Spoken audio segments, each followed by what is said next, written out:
कहानी खामोश यादें प्यार में पार्ट 3। वीडियो को लास्ट तक ज़रूर देखें और अगर हमारे चैनल पे नए हैं तो हमारे चैनल को सब्सक्राइब करें। बहुत ही अच्छी स्टोरी है। रिदम के साथ आज के पहले कभी भी ऐसा नहीं हुआ था। क्लासरूम के बाहर खड़े होना उसके लिए बहुत बड़ी बात थी। उसने इवान की ओर घूरते हुए धीरे से कहा, पनौती ही है ये, फिर भी घमंड 7वें आसमान पर है। बेटा, मुझे क्लासरूम से बाहर निकलवा कर तुमने बहुत बड़ा पंगा ले लिया है। अब बस खुद को बचाने के तरीके सोचते रहना, क्योंकि रिदम त्यागी अब तुम्हें बचने के कोई मौके नहीं देने वाली। रिदम को घूरते हुए देखकर इवान ने खुद से कहा, शक्ल जितनी मासूम है अक्ल से उतनी ही चालाक है ये। मैं तो इसे जानता भी नहीं, लेकिन बदले ऐसे ले रही है जैसे जाने क्या ही चुरा लिया हो इसका। ठीक है, अब शुरुआत कर ही दी है, इसने तो इसे भी पता चलना चाहिए कि इवान ठकराल आखिर चीज़ क्या है। ये भी खुद को कोसेगी कि आखिर मुझसे पंगा लिया ही क्यों। दोनों के दिमाग में इस वक्त सिर्फ और सिर्फ खुलाफात ही चल रही थी। तभी प्रोफेसर का लेक्चर ख़त्म हुआ और वो बाहर आकर बोले, मेक श्योर तुम दोनों मेरी ब्लैक लिस्ट में ना आओ, वरना तुम दोनों के लिए अच्छा नहीं होगा। इतना कहकर प्रोफेसर चले गए। रिदम क्लास के अंदर जाते हुए बोली, सब तुम्हारी वजह से हुआ है, घमंडी कहीं के।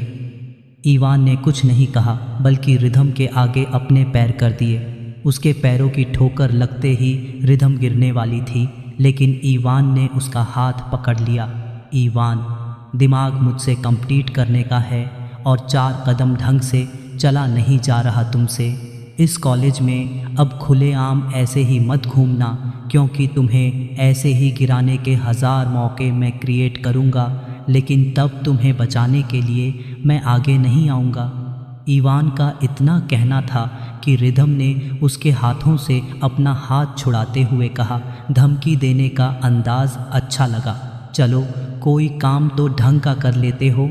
मैं तैयार हूँ, लेकिन अभी मुझे अंदर जाने दो, क्योंकि मेरे पापा तुम्हारे पापा जैसे नोट नहीं छापते। इतना कहकर रिदम अंदर आ गई और सलोनी के पास बैठते हुए बोली, क्या लोग भरे पड़े हैं इस कॉलेज में, गलती खुद करते हैं और फिर अपने साथ दूसरों को भी फंसा देते हैं। उसे ध्यान भी नहीं था कि ठीक उसकी सीट के पीछे सिद्धार्थ भी बैठा है। सलोनी, तुझे किसने कहा था इवान से भिड़ने के लिए? अब अगर तू उसे गुस्सा लगवाएगी तो क्या ही होगा। रिदम, तू अपनी ये इवान की झपमाला बंद कर, समझी? वो इतना बड़ा सीधा नहीं है जितना तू सोच रही है। थोड़ी देर सीट पर बैठ ही गई तो क्या हो गया? दिखा तो ऐसे रहा था जैसे लड़कियों से उसे नफरत हो, लेकिन उसके फ़ोन में लड़कियों की ही फ़ोटोज़ भरी पड़ी थी। सलोनी, तूने उसका फ़ोन कब चेक कर लिया? रिदम, अभी दोनों बाहर खड़े थे, तब देखा।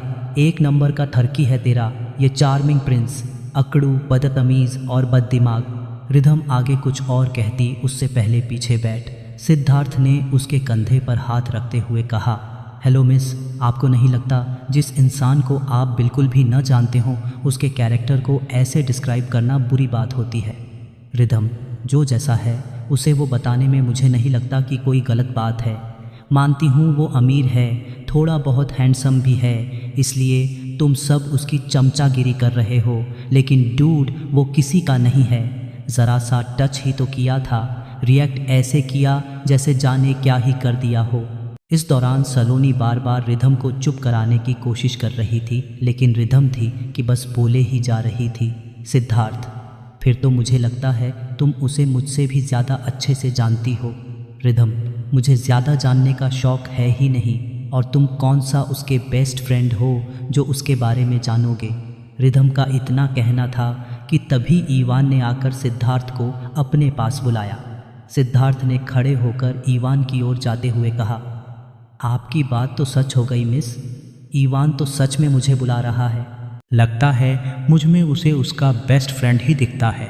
फिर जाते हुए मुड़कर सलोनी की ओर देखते हुए, कभी कभी सुनी सुनाई बातें सही नहीं होती, इसलिए खुद भी कुछ ढूंढने की कोशिश करना और ज़रा सच्चे लोगों के साथ बैठा करो, वरना कॉलेज में अफवाहों का मौसम हमेशा गर्म ही रहता है। इतना कहकर सिद्धार्थ इवान के पास आया और उसके गले में हाथ डालकर बाहर चला गया। सिद्धार्थ की बातों को सुनकर सलोनी ने खींचते हुए कहा, इसने अभी जो बातें कहीं वो मेरे बारे में थी ना, लेकिन रिधम को तो उसकी बात सुनाई ही नहीं दे रही थी।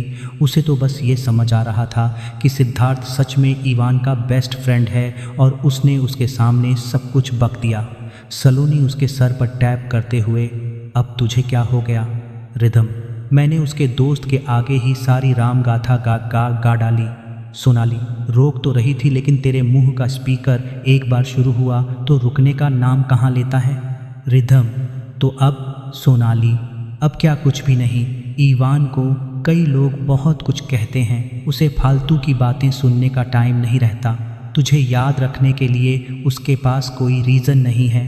रिधम सोनाली की पीठ पर मुक्का मारते हुए, मतलब मैं फालतू हूँ? सोनाली, पागल लड़की, ये नहीं कहा मैंने।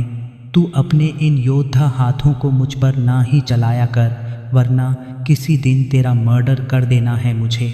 रिधम, अच्छा आज के लिए बहुत बातें हो गईं। तू लाइब्रेरी चल रही है क्या? मुझे कुछ बुक्स लेनी है। सोनाली प्यार से उसके गालों को छूकर, यार तू अकेले चली जाना, मैं तब तक दोनों के लिए कैंटीन में जाकर कुछ ऑर्डर कर लेती हूँ। रिधम, इतनी मक्खन मलाई की ज़रूरत नहीं है, मैं चली जाऊँगी। सलोनी, यार तू बहुत अच्छी है। रिधम, इतनी भी अच्छी नहीं हूँ, मेरे लिए समोसे लेकर रखना और मुझे ये बता दे कि लाइब्रेरी कहाँ है। सलोनी, 4th सेमेस्टर के क्लासरूम से बिल्कुल स्ट्रेट जाकर लेफ़्ट में चले जाना, वही लाइब्रेरी है। रिधम, ठीक है, अब तू कैंटीन में पहुँच जा। रिधम वहाँ से निकलकर लाइब्रेरी का रास्ता देखते हुए वहाँ तक पहुँची। उसने ऊपर लाइब्रेरी का बोर्ड देखा और उसके अंदर चली गई। सलोनी, अरे यार, मैं तो रिधम को बताना ही भूल गई कि लाइब्रेरी में रेनोवेशन का काम चल रहा है, इसलिए लाइब्रेरी को बगल वाले रूम में शिफ्ट कर दिया गया है। फिर खुद से ही कोई नहीं वो समझ जाएगी, ये सोचकर सोनाली कैंटीन की तरफ चली गई। इधर रिधम गलती से पुरानी वाली लाइब्रेरी में घुस गई थी। इस वक्त उसमें सारा सामान इधर उधर बिखरा हुआ था। लाइब्रेरी में काफ़ी अंधेरा था। ऐसे में रिधम ने अपना फ़ोन ढूंढने की कोशिश की, लेकिन फ़ोन तो बैग में ही छूट गया। रिधम को अंधेरे में कुछ दिखाई नहीं दे रहा था। ऐसे में वो बाहर जाने का रास्ता ढूंढ ही रही थी कि लाइब्रेरी का दरवाज़ा खुला। रिधम हेल्प लेने के लिए आगे बढ़ी ही थी कि किसी चीज़ से उसका पैर टकराया और वो सामने की तरफ रखी बुक्स की खाली रॉ पर गिर पड़ी।